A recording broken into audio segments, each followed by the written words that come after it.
மகளிர் தினத்தை ஒட்டி புழல் சிறையில் உள்ள பெண் கைதிகளுக்கு தனது பாணியில் நகைச்சுவை செய்து அவர்களது மன அழுத்தத்தை போக்கும் முயற்சியில் நடிகர் ரோபோ சங்கர் ஈடுபட்டார்.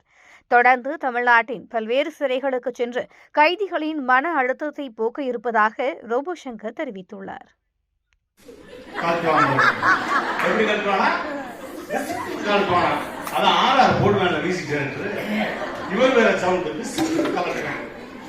சுத்தி முத்தி பார்த்துட்டு கழுத்து மேல அப்படி ஒரே உயிர் புசுக்குன்னு போயிடும்.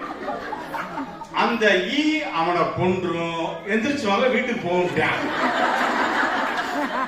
450 ரூபாய் 4 செகண்ட்ல முடிச்சுட்டேன் அந்த படத்தை.